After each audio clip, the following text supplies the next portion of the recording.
I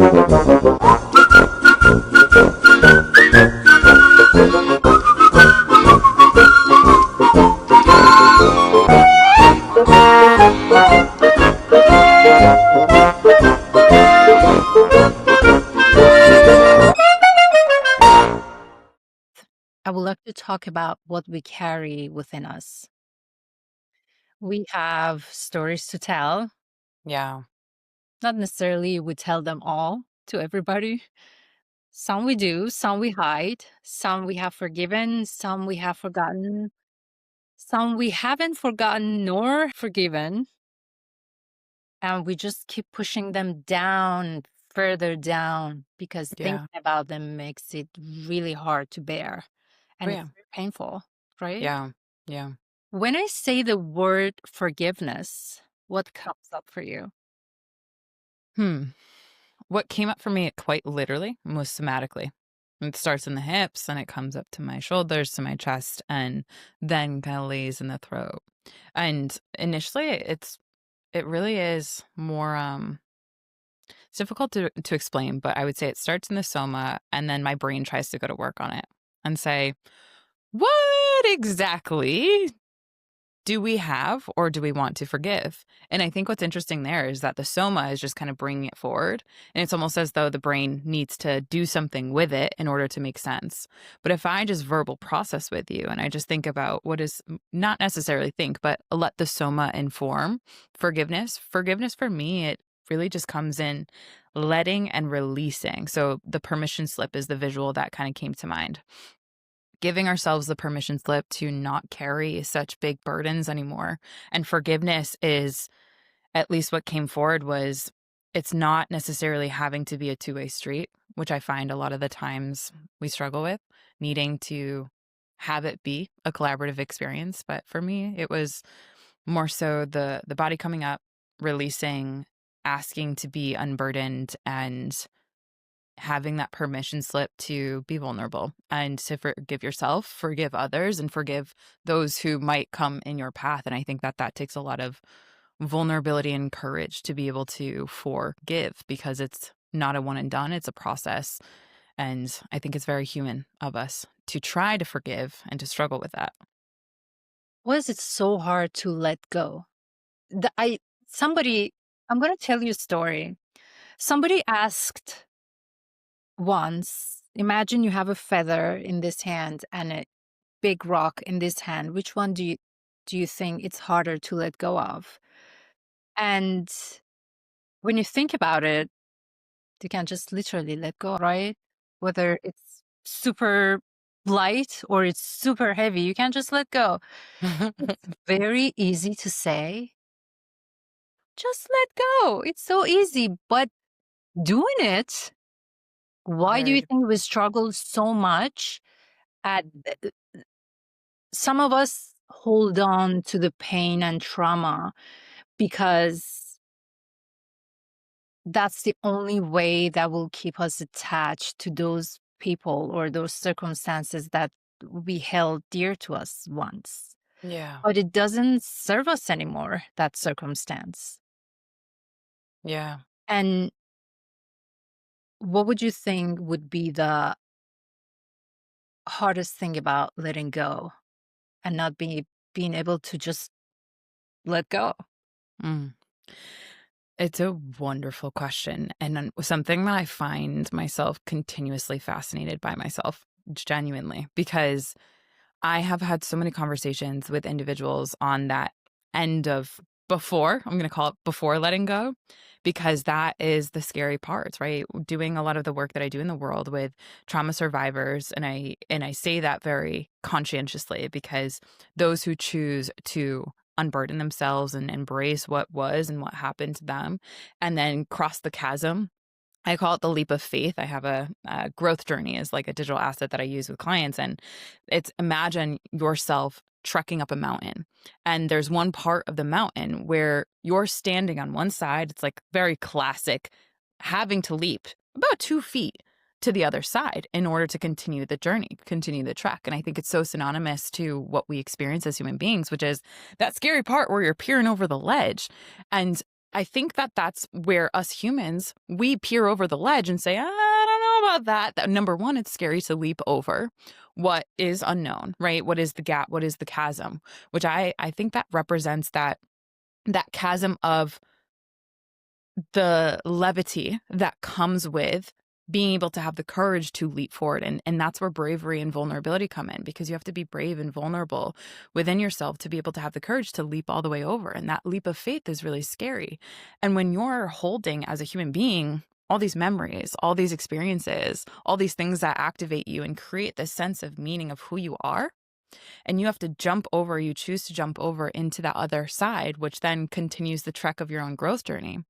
What ends up happening is we have this weird moment in our brains where our brains are like, we don't know what's going to happen on the other side. We don't know, and in other terms, we don't know who we're going to be on that other side. And so I find in the work that I do in the world is one of the biggest things that prevents us from being able to do that is the unknown, and is our inability to experience that after effect in advance and be okay with the unknown. And so it comes down to a practical sense of that meaning making that our brain wants to go in of who we are and like the story. What we've been telling ourselves is just repeat, wash, rinse, repeat the attachment, like you said a little bit earlier, even if it is someone that you have been wronged by or been hurt by. That hurt's familiar. That hurt is known. You know how to kind of put that in a box and shelf it on your day to day. What happens when that's no longer there? You have this opening of availability and levity to where you can create new meaning about yourself, who you are, and the story that you have. And I find a lot of us are really uncomfortable, myself included, at one point, and many times in this growth journey that I embark upon myself, having the pen in our hands, but not knowing what to write. It's like writer's block, you know? Yeah. Elaborate. Elaborate on that, please.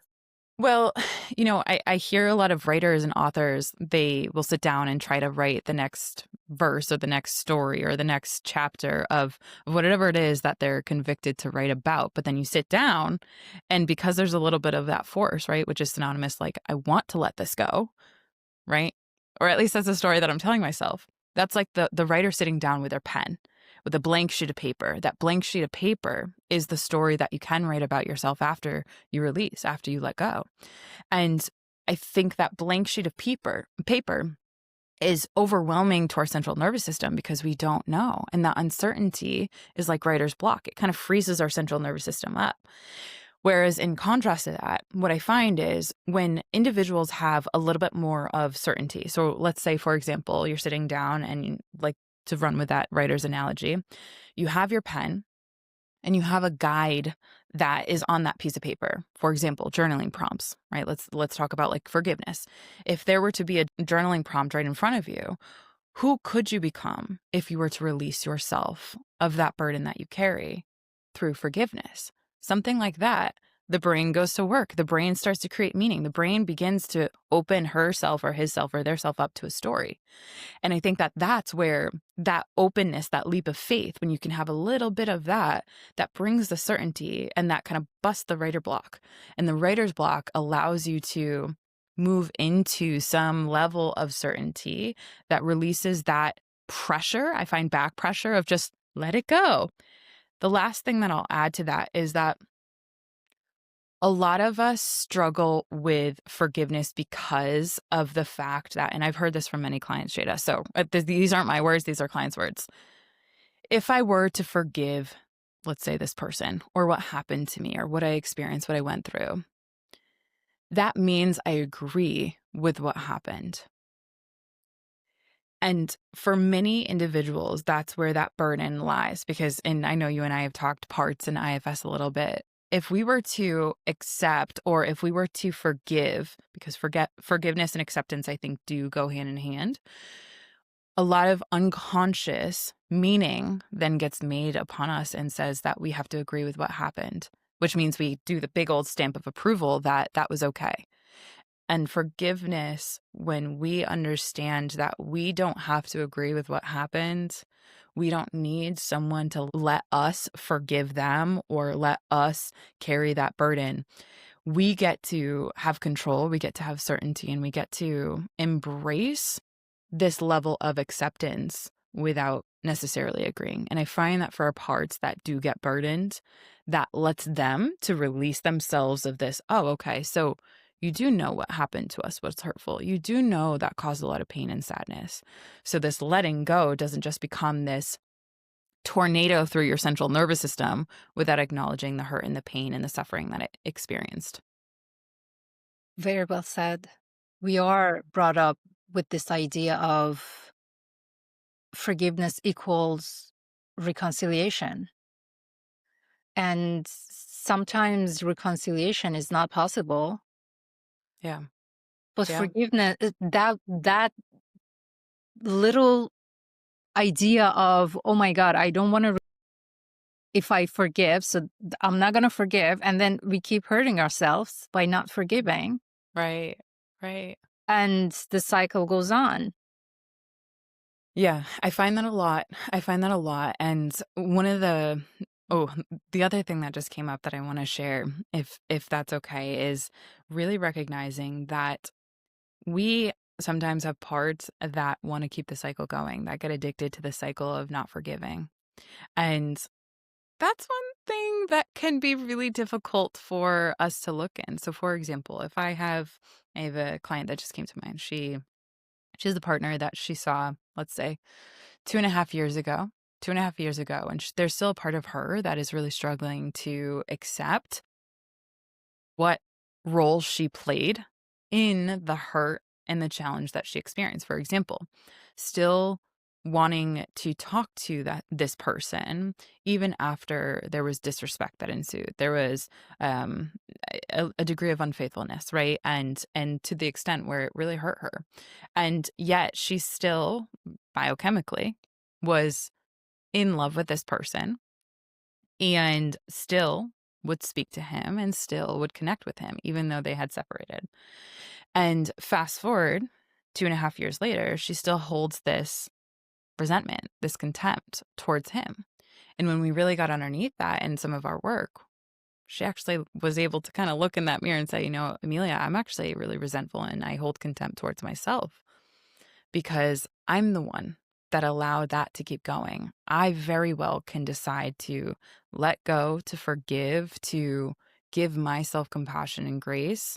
That it wasn't just a choice. I was biochemically hooked up to the IV of love and who hasn't been there. And I'm like, I hear you, because it's sometimes we want to forgive, but oftentimes we forget that there is a biochemical element that is a part of the process. So that forgiveness component also needs to come to ourselves and recognize that there is a mirror that sometimes, and more often than not, we have a role to play in what we feel as though we need to forgive, what we feel as though we know we need to let go of. And sometimes a lot of us don't want to look in that mirror, Shada. I've been there. Like my 17-year-old self does not want to take ownership of some of the things that I was so wronged by. So true. Yes. Mm, Do you think the yeah. process of letting go is just a one-time event? I think it can be. I absolutely think it can be. I think that's way more rare than we'll ever hear about. I've seen firsthand the ability to be there, the proclivity, the tendency for individuals to have it be a one-off. And so that's why I say it can be, because we all have the power, or I would like to believe in what I've seen and what we can assume is that we all have the power to choose and make a decision, right? A decision is to kill off all alternatives. And when we choose and we make a choice per se, you have the ability to make that decision. But it's what comes after, again, that leap of faith. Do you consistently choose that same decision again to forgive, to make sure that you don't go back into the pain and suffering that initially caused that clenching of? So I think the ability can be there. Although what I have seen is that on the other side of that path, there is that part of us that kind of plays, I don't want to say plays that victim, but can experience that suffering and wants to go back. And again, so I think that I come from a very biochemical background. It's tough when we don't take into consideration the biochemical ecosystem that is at play, which is why more often than not it is a process for everyone, right? So that's I think where where I would share. Because your nervous system gets conditioned Yeah, and your 100. chemicals, like you said, according to the well, this is a very deep study. I'm sure you know Dr. Joe Dispenza. He has a great detailed study about all these emotions and the chemicals that the body produces according to the experiences that we have that literally changes the inside of us. And It's amazing. the nervous system and the parts that we create. So it's a very complex um, uh, theory, if you will, that all of these will play into one person's response to a circumstance or to a trauma. I read in a book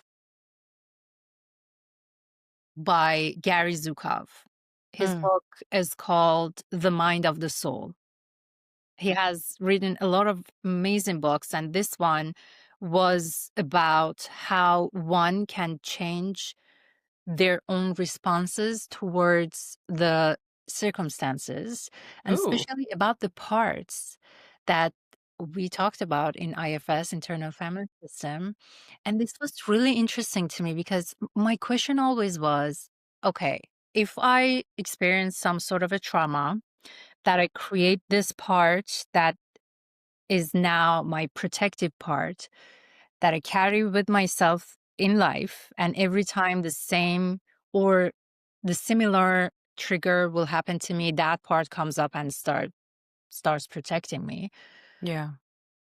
He says you can challenge that part and change it.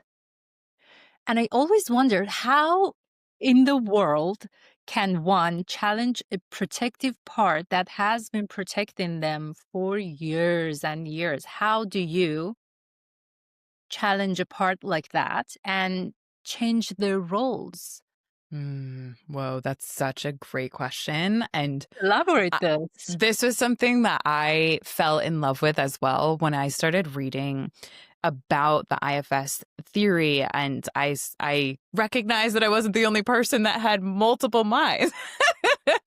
Because just for context for your listeners, I thought in parts my whole life. And I think I shared with you, Shada, on one of our interviews that growing up, our family, we spoke about, like, I remember this fond memory of my father referring to a part of him that would come up and kind of get us ready as the kids of, he would be like, Bobby coming in, and Bobby would be an alternative ego and a personality and whatnot. And so he would refer to his different parts externally. And that was very like not normal in where I grew up. And so I thought that way. I thought in different parts. And so this question is so fascinating and I'm obsessed with it. So I'm gonna walk through this with us Please. because it's biochemical. And also, there's this component of understanding oneself at a self leadership standpoint. And when you think about this aspect of having multiple minds and we experience these traumas, we experience our lives from the lens of our protectors. So, picture, driving a car, we have these protective parts that then grip the wheel of our life and make the decision making in our brain before we're even consciously aware of what we're deciding. So it's a fair question for anyone that wants to unburden themselves, that wants to move through trauma instead of having it define who they are.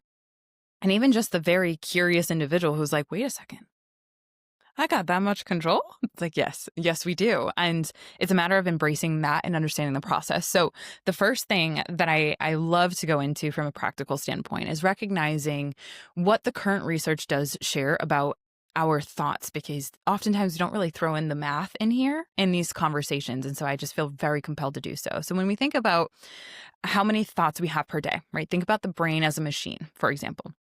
If the brain, and it's not a machine, so I'll just say that, it's just very a great like analogy. We have between current research shows 60 and 90,000 thoughts per day. Now that I recognize on a statistical bell curve is based on quote unquote normal brains, which there is no such thing. It's just a layman's term. Now you might have a hyperactive brain that's over 90,000 thoughts. You might have a cognitive impaired process that is lower than that. Either way, let's work with the 60,000 to 90,000 range that current research supports. When we think about that, it's like, okay, Whoa, that's a lot of thoughts. So the first question I ask for anyone that's trying to undergo this process is, how many of those thoughts do you think that you have clocked? So meaning how attuned are you to all those thousands of thoughts? And for most people, it's like, I actually have no idea. And that's absolutely fair, because how can we always be thinking about our thinking, right? We have to show up to these interviews. We have to do these things. We have to work with individuals. We have to think about what we have to do to eat. So a lot of these thoughts are happening in the unconscious. So that's the first foundation that we need to understand if we want to be able to change those thoughts and challenge those protectors so that they change their roles. Okay, Emilia, cool. I got this down. We got 60 to 90,000 thoughts per day. Awesome. A lot of those happen under the surface, right? Picture the iceberg. Iceberg is just the tip of it, what we think we know. And then underneath that is all those unconscious thoughts that are just going. Okay, so of those thoughts, how many of those are repetitive thoughts? Because if you apply the Pareto principle, which essentially says, I want to put in the 20% effort that gives me 80% of the results. So in the realm of protectors and changing and challenging the narrative, you want to be able to say, okay, what's the one thought that maybe I can challenge that is going to give me 80% of the results to have more, quote unquote, adaptive or helpful thoughts, right? So when we understand this, we understand that 95%-ish are repetitive thoughts. So we have repeating thoughts every single day. And if we change just one thought, or if we challenge just one thought, that means that 95% of thoughts that we have might start to change. It's like, okay, now we're talking. 95% are repetitive. Around 75%, the research currently shows those are negative thoughts. So this is what we call automatic negative thoughts, or otherwise as ants, right? Just ants running around eating up our brain. Okay. So we know that. Okay, cool. Now to your question, Emilia, with all these thoughts, the question is, who's driving the bus of those thoughts? And that's where usually our protectors are coming from. Our protectors are the one that are generating most of these thoughts.